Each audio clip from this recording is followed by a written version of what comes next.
I am EmKay Archlink. I am the founder of Archlink LLC, author of Unseen Powers, and a self-proclaimed advocate for those with autism spectrum disorder. I was professionally diagnosed with level 2 autism spectrum disorder in September of 2022, and I've been working to educate myself on the topic ever since. I'm here to help destigmatize neurodivergencies, starting with autism. That being said, welcome to RAW-tism, a podcast about my autistic experience and opinions on the world. On this podcast, I will be raw and unfiltered. Whether you listen to enjoy, hate listen, or just leave it playing on mute to support me, I appreciate the effort you put into my little program. Thank you! You are always welcome to disagree with me, as long as you do so respectfully and with no name-calling. I love you all. If you enjoyed this podcast, please consider rating and reviewing RAW-tism to help others find me. Ensure you're following RAW-tism on your preferred podcast streaming service so you never miss an episode.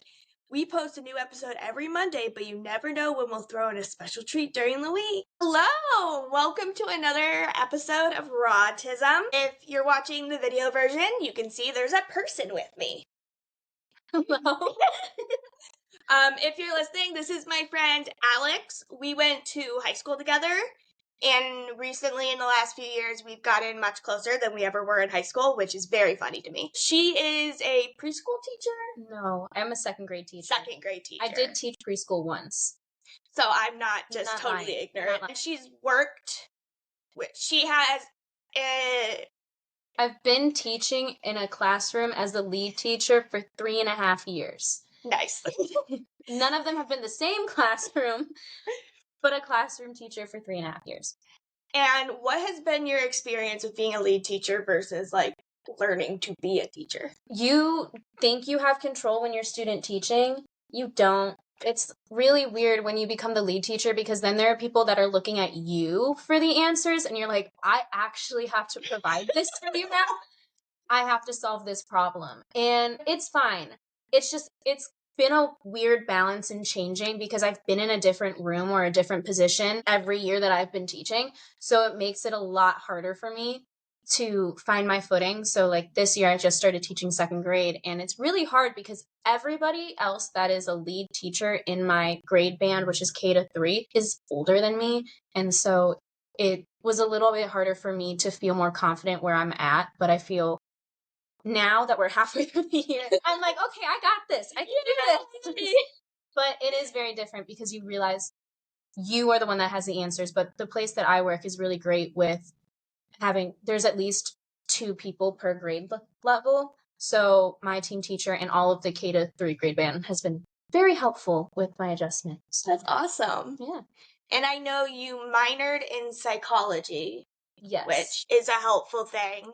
Have you worked with children who have autism like me or another neurological disorder? I have. The problem is when you are in second grade. So I've worked in kindergarten, first, second, third. I've helped them. I was a lead teacher for preschool and I'm lead teacher for second grade. These are the ages that you want them to be diagnosed. So right now, no, I have not worked with anybody who is diagnosed with anything. I have a couple of students that when I was teaching preschool, I kind of suggested it. And this year I have a couple of students whose balls are starting to roll. Yes. Because it's not just me, that's the problem too. Like I said, you're the one that has the answers, but you're not really the one that has the answers. You're the one that's like, okay, this is what I'm seeing. And because I'm still in my resident educator thing, because again, I was in a lot of different positions, so I should be done with it by now. But I didn't start it until this year. So I have to talk to my mentor, and she helps me, and she's also on our school's IEP, IA intervention team to help me with the ball, so that actually really benefits me. And she did come in and observe a student, but she was like, no, I think that they're just a kid. And I'm like, okay, cool. That's what I thought too, but it helps me to know. So officially, I do not have anybody on the spectrum. I have a couple of students that I'm kind of like, nah. And my team teacher, because she also comes in and teaches my one class for my class. I teach one for hers. She also has kind of a similar thing about some of our students too. So not officially, but the ball is rolling in my grade levels. If realistically you're going to see diagnoses start to form after 3rd grade in the state of Ohio, because there's this thing called the 3rd grade reading guarantee. And basically they're like, if you can't read by 3rd grade, something's going on. So I'm not quite there. If I was the 3rd grade teacher, I might have more for you. But right now in 2nd grade, still, you start to see, you're like, oh, well, maybe we should look a little more into that when you look at all of your data, because it's also, when you are going through the process of trying to get somebody diagnosed, you have to look at their data of what they do in school. That's what you can prove. I can tell you how a child acts in the classroom. That's fair. I don't have a video camera. This is what this You is don't? doing. I know, it would be illegal, but I can tell you what the child's doing, but the data shows it for diagnosis, and that's what makes it a lot harder, because sometimes the kids that you think really need the help right now are not going to be the ones that are going to get it because their scores are higher, if that makes sense.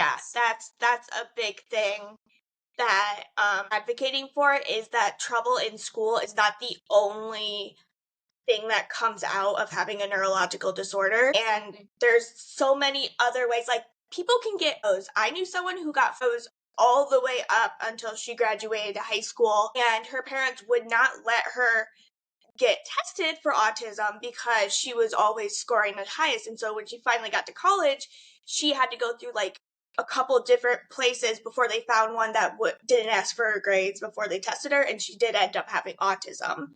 Yeah. So it's biased. It's not even just with autism. That was the thing that frustrated me when I was studying psychology. My classes, I focused mainly on children and child development with these things, and my personal focus, if I ever go back to school and decide, which I do want to go back to school, my master's thesis will probably be on PTSD in children, because that, on top of ADHD, are the 2 most misdiagnosed things in kids these days. And there's not a lot of research on PTSD in young students, and there really should be.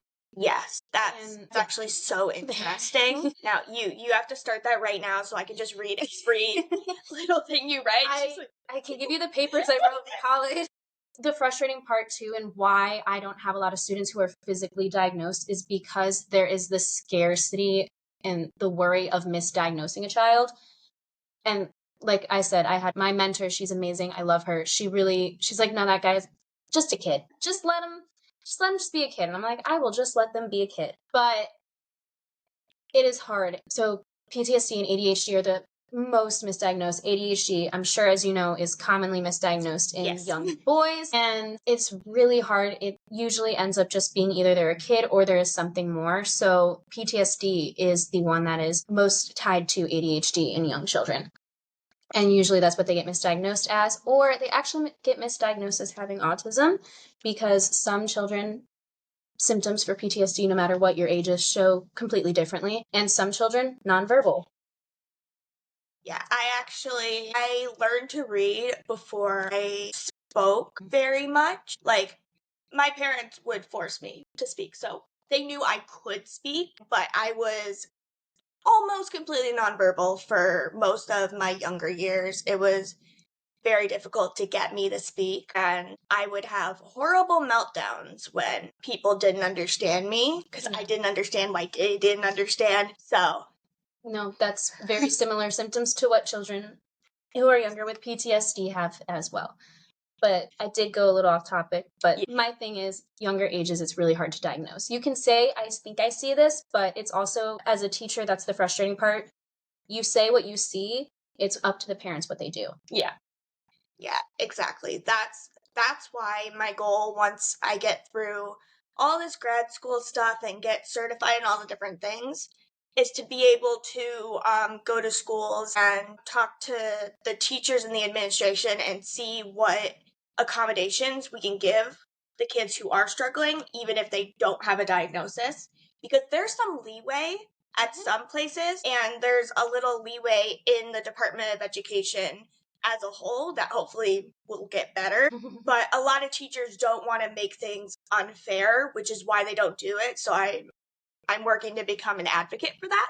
I mean, I do what I can as a teacher. And so if I see a student is struggling, like I have a couple of students, like I said, I don't have anybody actually, but there are some students, of course, I always have to clear this with the parents before I start to do it. Yeah. But Like, there are some kids who I think that certain tests, they should be outside of the classroom for, so that they don't feel pressured to finish, because I have some slow test takers, and there's nothing wrong with being a slow test taker. I would rather them not feel pressured to finish, because, the whole class is done and they're like, ugh. So I would just let them take it out in the hallway. My aide goes with them. It's finding the accommodation for them to be their best self, and you don't necessarily have to go through the whole process for that. If you go, hey, this will help your child and it will help improve the scores, and then it does. That's the thing. You have to find out if it does, because sometimes it won't, and that's a whole other thing to open. But a little trial and error. Yes. Yeah, I love that. That makes me happy, since that's what I want to try to help, because especially in my grade school, they would not let me have any accommodations because my parents refused to get me tested for anything because I'm just dramatic. I mean, it's not even really an accommodation if you just want the child to be their best self. And I will say that my school is very good at that. And like, even with standardized testing, we do online testing, and you can be sitting there for 2 to 3 hours watching your children take a test online. Lovely. And it can go on for even longer than that, but we try our best to not stop anyone. You have the option to stop and let them pause and take again, because there are some children that you'll see, you're hitting that 3-hour mark and they're on question 5, and you go, okay, I think this is not for you today. We're going to do this again. Or the ones that are really trying and they are making the progress, we need to, because the thing is, when you take standardized testing across the whole school's shut down. You cannot take your kids in the hallway. If they have to go to the bathroom, you got to be, is it an emergency? Wow. Because you have to think doors closing and opening. It's more so making it better for everybody, because that alone, as a kid, if you are like one of my kids, a 2nd grader, and you hear doors constantly opening and closing, you're like, what's that? What's going on? Huh? Anything but my test. So it is hard. But if we know, they're like, oh, well, I have one child with 5 questions left, but they're taking a really long time, they can go into the principal's office or our sensory room and take it there too. So I love that. I love hearing about what your school has for its kids, like, even without diagnoses. That's what I'm hoping to make like a more common thing. Like, that's the expectation in schools. Don't know if that'll ever happen, but that's hopefully the goal. That is the goal, to help all students be their best selves. That's literally what every meeting that we have starts with. How can we help your students be their best? How can you be your best? How can your students be your best? They do care about us a lot. It's just, we want everybody to be their best selves and do what they can to be their best and have the best time in school, because it's hard when you're not having a good time in school and you're just frustrated because you're like, well, Susie finished their test in 15 minutes and I am now on hour 2. Spoiler alert, whoever Susie is, I've never taught a child named Susie. I need to out there right now. I have never taught a child named Susie. Susie probably didn't actually read the test. That's me too. So anything but math, I was just going through it. Math is fun. It made sense. It makes me so excited to hear all the professional stuff from your mouth. Next topic. You already answered that. How do you handle misbehavior from students when, like, with the kids I nanny, it's a lot of, I remind you a couple of times a day, and then you get it, and then, like, 2 days later, you're back where you were.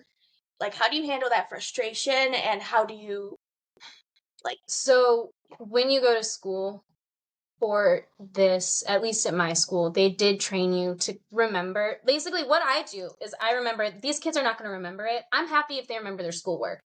You have to remind yourself. That's why I love teaching preschool. I was teaching 3 and 4-year-olds. They just got here literally on this planet 3 and 4 years ago. So no, they're not going to remember to wash their hands every time they go to the bathroom. And that's even with 7-year-olds, 6, 7, 8-year-olds. They're still figuring things out. Now, we're at a point, I hope you remember to wash your hands when you do that. But we're still working on, kind hands, kind words. Yes. And it's a lot of dealing with tattling and having to figure out what is and what isn't actually important. And it's more so, if somebody tells me something and they're like, so-and-so said something that hurt my feelings, I'm like, oh, I'm so sorry that they hurt your feelings. What did they say to hurt your feelings? And they go, well, it just hurt my feelings. I'm like, okay, well, I can't really help you in that situation. Now, if it's something that's more serious along those lines, I will pull the child who hurt their feelings or said something or did something, talk to them directly. And then I'll pull another child who I know I can rely on. Like, if you ever are a teacher or in a setting like that, you know that there's some kids that literally just are happy to be there. And they're the ones that will answer you full-heartedly and truthfully. Not that I don't think a child will lie to me, but they like to embellish the truth a lot. They really like to embellish the truth. So I go, okay, so did you see this thing happening? And they will look at me and go, I'm like, okay, so I know that it didn't really happen. Like, I'll be like, okay, so then, but if it did happen, we will say sorry to each other and we'll say why that was bad. If it's worse behavior than that, I never want to stop a kid from having recess. Yeah. But it's not going to be like it's going to be like 1 minute. And when you're 7, 1 minute is forever. Literally forever. And it's not even really me because I don't like doing it. My aide takes it. Yeah. Like, I don't want to take away a kid's recess because half the time, the problem is that our class has the last recess time. And so by the time that is there, they are just little like electrons. They're ready to go. And so you don't want to take away that time for them because I know how much it means to them. But in a long story short, I just remind myself when they continue to misbehave, because I'm going to guarantee you when I go back on Monday, we're going to forget every rule that we've had in this classroom. Yes. No rules matter anymore. They just got here 7 years ago. They just started school 2 years ago. That's the thing you really have to remind yourself. They just started school 2 years ago. And yes, they should at this point at least know the movement. I do what I can to help them. I have the schedule posted and the times. Can they fully read the times yet? No. Mostly, some of them can, some of them can't. And that's why I also have it up there because it helps to push that learning. But so they can see, even if they can't, they can read what it says on there. So they go, okay, well, we haven't had math yet. So it's not lunchtime, but we always have snack before math. So it's not math time either. So maybe I can tell the teacher, like, okay, so it's not math time. So we're not near lunch yet, but we haven't had snack yet. So that means we've only been in school for like an hour. Do they know what an hour is? No. No. But I have the time posted and I have the schedule posted. So if you can't read the time, you can see the schedule. Yeah. And you at least have an idea of when things are. But that's the painful part for these kids is that they're going to see we have ELA, reading, writing, snack. Do they know what ELA means? No. It's English Language Arts. But they're like, I don't know what that is. Reading, phonics, grammar, all of that in one. And so then we have snack time. Then we have math. Then we have our specials. And then we have another little 20-minute class. And then it's lunch. And then it's recess. And then we have 2 classes and it's the end of the day. Like, it is grueling for them. And I know that it's hard. Yeah. I know that it's hard because it feels like at that age, I just want to go play. I totally get that. I'm so happy that right now, only the 2-year-old that I work with has a nap. And his nap starts at noon, which is like 12:30 is the smack dab middle of the day. That is when I have my lunch. His nap starts at noon. So I'm just like, boom, I get a break from that one. You go watch TV and I'll just sit here and exist for a moment. Yeah, no. Our day starts at 7:30 for these kids. So they're going from 7:30 to 12:30. Education. Lovely. That doesn't sound hard or difficult in any way, shape, or form. No, not. Okay. Let's see. I think we're we're to the last question. Okay, so as a nanny, I get a lot of like one-on-one time with the 2 kids I work with. So I'm familiar with their triggers, what calms them when they're panicking, and how to best manage their difficulties. Do you feel you get the same experience with a larger class? It is hard. One of the big things that you have to do as a teacher is nourish their development and their relationship with you, because you need to, at the end of the day, be a trusted adult, because some of these kids, and it is not bashing any parents whatsoever. I understand everybody's working. I'm working when I'm with your kid. Like, some of these kids see me more than they see their own parent. Yeah. And that is something that is hard for them. And so what I have to do, I have 30 kids that I need to create this bond with. And so, as I said earlier, if they tattle to me. I can't go, well, you know, that really wasn't that important to me. I just go, thank you so much for sharing with me. I really appreciate that you trust me with this information. And then I let them go on their way. Some of them will talk my little ear off in the morning because some of them get there really early. Aww. And I check their homework and I'll go, if it's Monday, I'm like, so how was your weekend? I didn't really do anything. I'm like, oh, so you sat and stared at a wall. They think that is the funniest thing I've ever say. And they go, yeah, I did. I'm like, really? You just stared at a wall? Dang. Were you watching paint dry? And they're like, no, I was playing video games. I'm like, see, you weren't staring at a wall. You were playing video games. Activity. And so it is just little nuggets that I can get with them. And we also do this thing for behavior rewards. So instead of focusing on the negative behavior, we focus on the positive behavior. So we have this thing called a wow board where they can write their student number anytime that they do something good. And I'll say, hey, go write your number on the wow board. And when it gets filled up, I pull 10 kids from it. It's like Battleship. So it's like I-7. I pull out of my bag. All right, whoever's on I-7, you get this. And they get to pick prizes. So it's like you can do a treasure box. You can do no shoes, which is you get to wear your slippers in the classroom all day. You can write with a colorful pen, which is quite a hot commodity, believe it or not. You can get a homework pass. You can sit at the teacher's desk, or you can have lunch with the teacher. Now, they like to take my desk, but they also like to have lunch with me. So that works out really well because I pull them and then a friend as well. And usually I have more than one student who picks that. And I only pick 10. So I have more than one. And so then I'll have like 8 little children eating lunch with me. And we'll be talking like, so what's your favorite color? What's your favorite animal? Tell me more. And then they'll be like, well, my favorite color is blue. I go, okay, so do you like light blue, dark blue, regular blue, orange blue? And they go, that's not a color. I'm like, you don't know that. And I go, no, it's not a color. I'm joking with you. But it's that stuff like that I work on. And then I also do small groups for reading as well. Okay. So I feel like I'm developing good relationships. I feel like they all trust me. I'm hoping they all trust me by this point in the year, but it is hard with 30 kids. When I student taught, I only had 16. 10 times easier with 16 kids. But I care for all of them very deeply. 30 is a lot.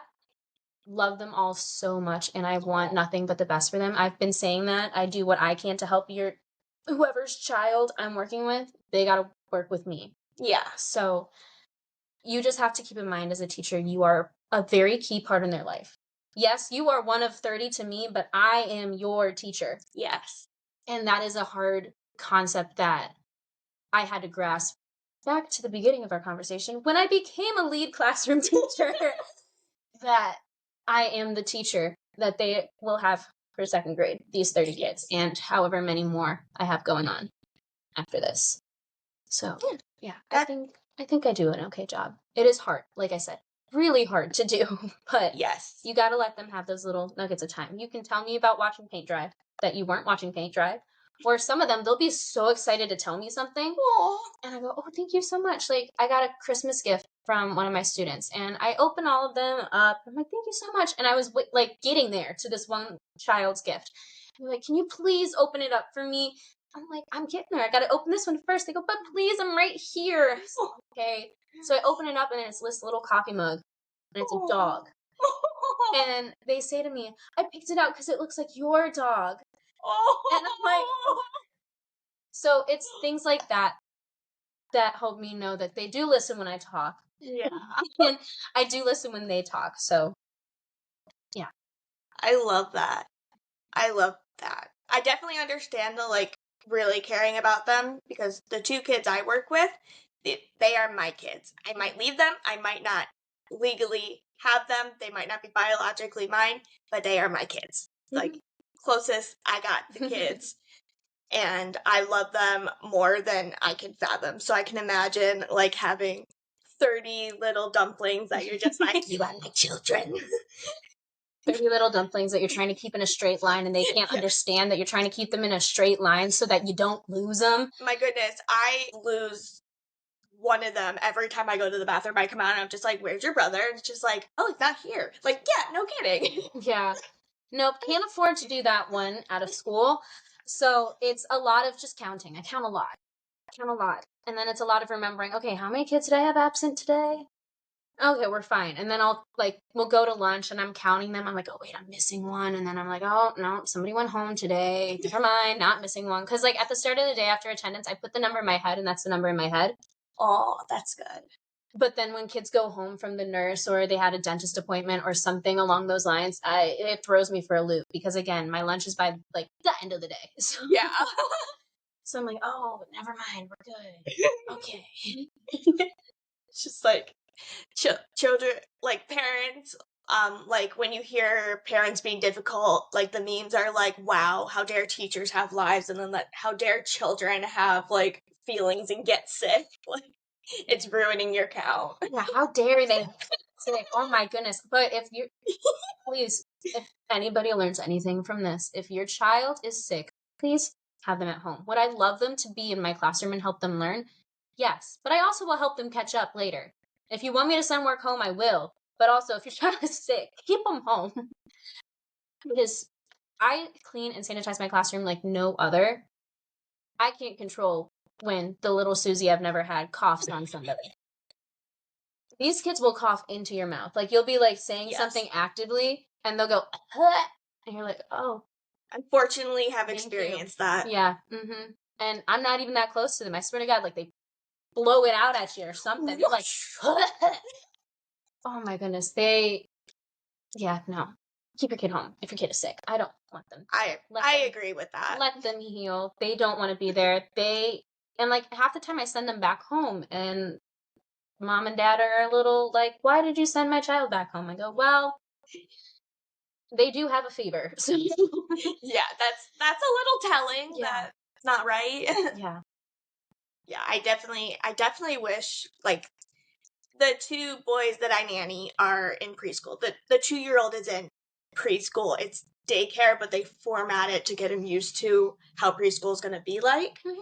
And every time someone from their class comes sick, then they get sick, then I get sick, and their parents get sick, and it's a whole lovely circle of life. I have my perpetual cough. I'm calling my second grade cough. It started in September. I'm going to have it probably till June. It's laxed itself a little bit because I'm not in school right now, but I pretty much get a cold like once a month. Now, am I telling you to keep your kid at home? Yes. I can't miss school. Yeah. So I will teach your child while I am completely miserable. Unless I have a fever, then I stay home because I have a fever. But I also know how to blow my nose properly, cover my cough. I like to say catch your cough, and not cough on people. Yeah. And not sneeze on people. 6, 7, and 8-year-olds, they try. They are this close to being able to do it. They are so close, you can taste it, but half the time it is still hard for them. So keep them at home. Don't just give them ibuprofen. We can tell. But yeah, it is a circle. It is a circle, and I find out they're like, oh, so this is going around. I'm like, great. So we're going to clean our desks more. Like every 10 seconds. Okay, come on. Yeah. No, they don't like it. They know the drill now. I'm like, all right, everything off your desk. Let's go. Take them off. They go, oh, are we cleaning inside our desk? I'm like, no, it's fine. Wipe your desk off. Here you go. And then we'll do, like one time I said, really put your elbow into it. And they were like, oh, okay, so like this. I'm like, no. And then we had a whole demonstration of modeling how to correctly clean your desk, which is an important thing. You have to show kids how to do it. And I go, if you feel it, if you notice when you push really hard, you feel it in your elbow. And they go, oh, I do. So we learned what that meant. Use a little elbow grease. Use the elbow grease. And it was interesting. But yeah. That's very good. So as I pretty much guessed with this, there's similarities and differences between being a nanny versus being a teacher. There's a lot more similarities than I had thought. I thought it was much more different. So it's kind of nice to hear that you're, even if it's harder, you're still able to create those bonds. Oh yeah, absolutely. You have to be willing to put in the effort at the end of the day. You just have to be able to put in the effort for it. Mm-hmm. And sometimes it's harder than you think it is, because there are some kids that are pretty closed off, and now I have them as like certified yappers, which is great. I love that they're talking, but they talk a lot. So, yeah. I love that. I love that. Well, I have nothing else to say. You got anything ready to scratch out your brain or something? No. Awesome. Okay, well, thank you for joining us on my podcast. So epic, and I probably have maybe like 30 listeners, so that's 30 people who are going to hear you talk, so that's awesome. I'm one of them. So 29 people! It's almost my whole class size. Woo! That's to hear me talk on a daily basis. I've got a second grade class worth of listeners. I'm going to tell you, 30 people is a lot more than you think it is. So that would fill this room. So that's there you true. go. But I also have a small apartment. It would still be shoulder to shoulder, and that's a lot of people. That's a lot of people. It's a lot of people. Yeah. Think of 30 parking spots filled. My goodness. Yeah, see, it's a lot of people. That's a lot of people. There You got go. me there. Exactly. Wow. A lot of people. Appreciate every single 30 of them. Yes, I appreciate all of them. And as I always say, thank you for listening. Remember, you are wanted, you are loved. Please stay in this world. I can't imagine the world without you. And have a good day, week, year, life. It's a new year. It's a new year, so happy new year. Bye. As always, I am not here to shame anyone. I'm not even here to tell you what or how to think. I'm here to share the autistic experience with you from someone who is studying for their graduate certification in autism spectrum disorder, someone who for the first 22 years of their life was under the impression that they were allistic, and as someone who since September 30th, 2022 has finally found their place in the world. I am autistic. I'm a part of the autistic community, and I am proud of it. I hope you enjoyed this episode. Regardless of your thoughts and feelings toward me, I have love for every one of you. You are wanted by many, you are loved by many, and so many want you to stay in this world. I am one of these manys, and always will be. I hope you enjoyed this episode. Regardless of your thoughts and feelings toward me, I have a love for every one of you.